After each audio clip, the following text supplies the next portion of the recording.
തിരികെത്തുമ്പോൾ വയനാട്ടിലേക്കാണ് പോകുന്നത്. അവിടെ പച്ചിലക്കാട് മേഖലയിൽ ഇറങ്ങിയ കടുവയെ തുരത്തുന്ന ദൌത്യം പുനരാരംഭിക്കാനിരിക്കുകയാണ്. പുളിക്കൽ മേഖലയിൽ ഉണ്ടായിരുന്ന കടുവ വനം വകുപ്പിന്റെ ദൌത്യത്തിനിടെ മേച്ചേരിക്കുന്ന ഭാഗത്തേക്കാണ് ഇന്നലെ ഓടിയത്. വയൽ കടഞ്ഞ് തോട്ടത്തിലെത്തിയ കടുവ കൽപ്പറ്റ മാനന്തവാടി ഹൈവേയോട് ചേർന്നുള്ള എരനല്ലൂരിലെത്തി. ഈ പ്രദേശങ്ങളെല്ലാം 4 കിലോമീറ്റർ ചുറ്റളവിലുള്ളതാണ്. തെർമൽ ഡ്രോൺ വഴി രാത്രി നിരീക്ഷണം തുടർന്നെങ്കിലും കടുവ കാണാമറയത്ത് തന്നെയാണ് ഇപ്പോഴും ഉള്ളത്. ഇന്ന് രാവിലെ കടുവയെ തുരത്തുകയോ കൂട്ടിലാക്കുകയോ ചെയ്യുന്ന ദൌത്യമാണ് അല്പസമയത്തിനകം പുനരാരംഭിക്കാനിരിക്കുന്നത്. ഇപ്പോൾ DFO മാധ്യമങ്ങളോട് സംസാരിക്കുന്നുണ്ട്. അദ്ദേഹത്തിന്റെ വാക്കുകളിലേക്ക്. 11ഓളം വാർഡുകളിൽ നമ്മൾ ഇന്ന് നിരോധനാജ്ഞ പ്രഖ്യാപിച്ചിട്ടുണ്ട്. അതുകൊണ്ട് തന്നെ ജനങ്ങളുടെ ആ ഒരു സഞ്ചാരം അതിന് നിയന്ത്രണങ്ങളുണ്ട്. ഈ നെൽവയലിന്റെ അങ്ങോട്ടേക്കല്ലേ കടുവ പുറകോട്ടല്ലേ ഓടിയിരുന്നത്? അതെ അതെ അതെ, ആ ഭാഗത്ത് തന്നെ ഉണ്ടാവാനായിരിക്കും സാധ്യത. ആ ഭാഗത്ത് പരിശോധന നടക്കുന്നുണ്ട്, പക്ഷെ സ്ഥിരീകരണം ഒന്നും ലഭിച്ചിട്ടില്ല. ഇപ്പൊ ഇവിടെ കടുവ കണ്ടതായിട്ടോ ഈ പറയുന്ന നമുക്ക് ചവിട്ട് കണ്ടതായിട്ടോ ഒന്നും തന്നെ നമുക്ക് എവിടെ നിന്നും നമുക്ക് സ്ഥിരീകരണം ലഭിച്ചിട്ടില്ല. എത്ര ടീമുകളുണ്ട് ഇവിടെ ഗ്രൗണ്ടില്? നിലവിലെ ഒരു 100 അംഗ ടീം നമുക്കുണ്ട്. ഈ പറയുന്ന നോർത്ത് വയനാട് ഡിവിഷനിലുള്ള മാനന്തവാടി, ബേഗൂർ, പേരിയ റേഞ്ച്, സൗത്ത് വയനാട്ടിലെ ചെതലത്ത് റേഞ്ച്, അതുപോലെ തന്നെ RRT സംഘം, ഈ Kalpetta RRT, Mananthavady RRT, Bathery RRT, ഒരു 100ഓളം വനപാലകർ ഇവിടെ സർവസജ്ജരായിട്ട് അവർ ആവശ്യമായിട്ടുള്ള സുരക്ഷാ ക്രമീകരണങ്ങളോട് കൂടി തന്നെ ഇവിടെ ഉണ്ട്.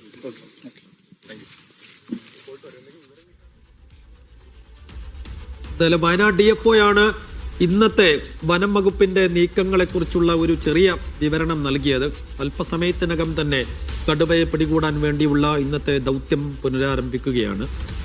ഏതായാലും പരമരം പഞ്ചായത്തിലെ 6, 7, 8, 9, 14, 15 വാർഡ്, അതുപോലെ തന്നെ കണിയാമ്പറ്റ പഞ്ചായത്തിലെ 5, 6, 7, 19, 20 വാർഡിലൊക്കെ വിദ്യാഭ്യാസ സ്ഥാപനങ്ങൾക്കൊക്കെ അവധി പ്രഖ്യാപിച്ചിട്ടുണ്ട്. നിരോധനാജ്ഞയുണ്ട്. അതുപോലെ തന്നെ ആളുകളോട് ജോലിക്ക് പോകരുത് എന്നുള്ളൊരു നിർദ്ദേശം നൽകിയിട്ടുണ്ട്. വലിയ ആശങ്കയിൽ തന്നെയാണ് കഴിഞ്ഞ 3 ദിവസമായിട്ട് അവിടുത്തെ ആളുകളൊക്കെ തന്നെയുള്ളത്. വലിയ ഭീതിയിലും വലിയ ജാഗ്രതയിലും തന്നെയാണ് നാട് കഴിയുന്നത്. കടുവയെ പിടികൂടാനായില്ലെങ്കിൽ ഈ അവസ്ഥ, ഈ നിരോധനാജ്ഞയും സ്കൂളുകൾക്ക് അവധി കൊടുത്തുള്ള ഈ രീതിയിലുള്ള ജാഗ്രതയും ഇനിയും തുടരേണ്ടി വരും. അതുകൊണ്ട് വേഗത്തിൽ കടുവയെ പിടികൂടുക എന്നുള്ളതാണ്. പക്ഷേ ഇന്നലെയും മെനഞ്ഞാന്നുമൊക്കെ വനം വകുപ്പിന്റെ ദൗത്യങ്ങൾ പാളുന്നതാണ്, അല്ലെങ്കിൽ പരാജയപ്പെടുന്നതാണ് നമ്മൾ കണ്ടതുകൊണ്ട് ഇന്ന് പുതിയ നീക്കങ്ങൾ എന്തെങ്കിലും ഈ ദൗത്യ സംഘത്തിന്റെ ഭാഗത്തുനിന്ന് ഉണ്ടാകുമോ എന്നാണ് അറിയേണ്ടത്. ഇന്നലെ 7 സംഘങ്ങളായൊക്കെ തെരഞ്ഞുള്ള വലിയൊരു തെരച്ചിൽ തന്നെ അവിടെ നടന്നിട്ടുണ്ടായിരുന്നു. കുങ്കിയാനകളെ എത്തിച്ചുകൊണ്ടുള്ള പ്രവർത്തനത്തിലേക്ക്, നീക്കങ്ങളിലേക്കൊക്കെ വനം വകുപ്പ് കടന്നിട്ടുണ്ടായിരുന്നു. ഏറ്റവും ഒടുവിലാണ് ഇത്തരത്തിൽ മേച്ചരിക്കുന്ന് ഭാഗത്തേക്ക് ഈ കടുവ ഓടിപ്പോയത്. ഏതായാലും നിലവിൽ ഇപ്പോൾ എവിടെയാണ് എന്ന് കൃത്യമായി ലൊക്കേറ്റ് ചെയ്യാൻ കഴിഞ്ഞിട്ടില്ല എന്നാണ് മനസ്സിലാക്കുന്നത്. അങ്ങനെ ലൊക്കേറ്റ് ചെയ്യുകയാണെങ്കിൽ തീർച്ചയായും തുടർ നടപടികളിലേക്കൊക്കെ അന്വേഷണ സംഘം കടക്കുമായിരിക്കും. ആദ്യഘട്ടത്തിൽ ഇതിപ്പോൾ അക്രമകാരി അല്ല എന്നുള്ളൊരു നിഗമനത്തിലാണ് ഉള്ളത്. അതുകൊണ്ട് തന്നെ ആദ്യഘട്ടത്തിൽ ഇതിനെ കാട് കയറ്റുന്ന ഒരു നടപടിയിലേക്കായിരിക്കും കടക്കുക. അങ്ങനെ സംഭവിച്ചില്ല എങ്കിൽ, അല്ലെങ്കിൽ അകപ്പെടുന്നില്ല എന്നുണ്ടെങ്കിൽ മയക്കുവെടി വെച്ച് പിടിക്കേണ്ട ഒരു സാഹചര്യത്തിലേക്ക് കടക്കുമല്ലേ. ഇനി പിടികൂടാൻ കഴിയേണ്ടതാണ്. കാരണം ആ കടുവ ക്ഷീണിച്ചു കാണണം. കാരണം 2 ദിവസമായി അതിന് ഭക്ഷണമോ കാര്യമായ ഒന്നും വെള്ളമോ ഒന്നും ലഭിക്കാത്തൊരവസ്ഥയിലായിരിക്കണം. കാരണം അതിന് പിന്നാലെ വനവകുപ്പുണ്ടല്ലോ.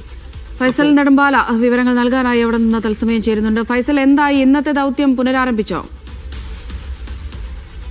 അമൃത, ഏറ്റവും പ്രധാനമായി പറയാനുള്ളത് നിലവിൽ ഈ കടുവ വനംവകുപ്പിന്റെ നിരീക്ഷണത്തിൽ ഇല്ല എന്നുള്ളതാണ് ഇപ്പോൾ DFO വ്യക്തമാക്കിയിരിക്കുന്നത്. ഡ്രോണിലോ അല്ലെങ്കിൽ കടുവയുടെ സാന്നിധ്യമോ ഇപ്പോൾ എവിടെയും കണ്ടെത്താനായിട്ടില്ല എന്നുള്ളതാണ് ഏറ്റവും ഗൗരവകരമായ കാര്യം. ഇന്നിപ്പോൾ പരിശോധന ആരംഭിച്ചിട്ടുണ്ട്. ആദ്യം കടുവയെ ട്രാക്ക് ചെയ്തു എന്നുള്ളത് തന്നെയാണ് ഉദ്ദേശിക്കുന്ന ഒരു കാര്യം. ഇപ്പോൾ നമ്മൾ നിൽക്കുന്നത് ഈ ഒരു വയലിലാണ്. ഇന്നലെ കടുവ ഓടിയത് ഈ ഒരു ഭാഗത്ത് കൂടിയാണ് ഇന്നലെ ആ കടുവ ഓടിയിരിക്കുന്നത്. ഈ വയലിന്റെ നടുവിലൂടെ ഈ കാണുന്ന വലതു ഭാഗത്തേക്ക് കടുവ വലതു ഭാഗത്തേക്ക് കടുവ ജനവാസ മേഖലയിലേക്കാണ് ഓടിയിരിക്കുന്നത്. എന്തായാലും ഇന്നലെ ആ സമയം വരെ കൃത്യമായിക്കൊണ്ട് വനംവകുപ്പിന്റെ നിരീക്ഷണം കടുവയുടെ നിരീക്ഷണ വനവകുപ്പ് ഉണ്ടായിരുന്നു. പക്ഷേ ഇന്ന് ഇപ്പോൾ കടുവ എവിടെയാണ് എന്നുള്ള കാര്യത്തിൽ ഒരു തരത്തിലുമുള്ള വിവരമില്ല എന്നുള്ളതാണ് നമ്മൾ മനസ്സിലാക്കുന്നത്. എന്തായാലും കടുവയെ കണ്ടെത്തി കഴിഞ്ഞാൽ ആദ്യ പരിഗണന എന്ന് പറയുന്നത് മയക്കുവെടി വെക്കുക തന്നെയായിരിക്കും. അത് തന്നെയാണ് ഇപ്പോൾ DFO വ്യക്തമാക്കിയിരിക്കുന്നത്. ഏതെങ്കിലും തരത്തിൽ എവിടെയെങ്കിലും കടുവയുടെ സാന്നിധ്യം ഉണ്ടെങ്കിൽ അറിയിക്കണമെന്നുള്ള കാര്യം കൂടി പറഞ്ഞിട്ടുണ്ട്. എന്തായാലും ഇനി കടുവയെ കണ്ടെത്തുക തന്നെയായിരിക്കും പ്രധാനമായിട്ടുള്ള ലക്ഷ്യം. കടുവയുടെ കാൽപ്പാടുകൾ ഉൾപ്പെടെ കേന്ദ്രീകരിച്ചുകൊണ്ടുള്ള തെരച്ചിൽ വനംവകുപ്പ് ആരംഭിച്ചു കഴിഞ്ഞു. 8 മണിക്ക് തന്നെ ആ കടുവയെ കണ്ടെത്താനുള്ള തെരച്ചിൽ ആരംഭിച്ചു കഴിഞ്ഞു. ഒരു ഭാഗത്ത് ഡ്രോൺ ഉപയോഗിച്ചുകൊണ്ടുള്ള തെരച്ചിൽ നടത്തുന്നുണ്ട്. RRT സംഘങ്ങളുണ്ട്. 100ഓളം വനപാലകരാണ് ഈ ഒരു ദൗത്യത്തിൽ ഇന്ന് പങ്കെടുക്കുന്നത്. വിവിധ മേഖലകൾ കേന്ദ്രീകരിച്ചുകൊണ്ടുള്ള ഒരു തെരച്ചിലായിരിക്കും നടക്കുക. ഓരോ തെരച്ചിലും ഓരോ ടീമിന്റെ കൂടെയും അതാത് പ്രദേശത്തുള്ള ആളുകളെ കൂടി ഉൾപ്പെടുത്തിക്കൊണ്ടുള്ള ഒരു തെരച്ചിലാണ് നടക്കുക. കാരണം ഓരോ ഭാഗത്ത് കാടുള്ള ഭാഗങ്ങൾ, വയലുള്ള ഭാഗങ്ങൾ, അതുപോലെ ഈ കാപ്പിത്തോട്ടങ്ങളാണ് കൂടുതൽ ഈ മേഖലയിലൊക്കെ തന്നെ ഉള്ളത്. അപ്പോൾ അത്തരത്തിലുള്ള ഇടങ്ങളൊക്കെ തന്നെ കണ്ടുപിടിക്കേണ്ടതുണ്ട്. അപ്പോൾ പ്രദേശവാസികളുടെ സഹായം കൂടി ഉൾപ്പെടുത്തിക്കൊണ്ടുള്ള ഒരു തെരച്ചിലാണ് വനംവകുപ്പിന്റെ ഭാഗത്തു നിന്ന് നടത്തുന്നത്. എത്രയും വേഗം കടുവയെ ലൊക്കേറ്റ് ചെയ്യാൻ കഴിയുമെന്നുള്ള ഒരു പ്രതീക്ഷ തന്നെയാണ് പങ്കുവെക്കുന്നത്. കൂടും പ്രദേശത്ത് സ്ഥാപിച്ചിട്ടുണ്ട്. പക്ഷേ കൂട്ടിൽ കടുവ കുടുങ്ങുമോ എന്നുള്ള ആശങ്ക ഇപ്പോഴും നിലനിൽക്കുന്നുണ്ട്. എന്തായാലും കടുവയെ ലൊക്കേറ്റ് ചെയ്ത് കഴിഞ്ഞാൽ മയക്കുവെടി വെക്കുക തന്നെയായിരിക്കും വനവകുപ്പ് ചെയ്യുക. എന്തായാലും വനംവകുപ്പ് പല മാർഗങ്ങൾ ആരായുന്നുണ്ട്. ഏതെങ്കിലും ഒരു മാർഗം വിജയിക്കട്ടെ. അങ്ങനെ പച്ചിലക്കാട്ടുകാരുടെ ആശങ്കയും ഭീതിയും വേഗത്തിൽ ഒഴിയട്ടെ.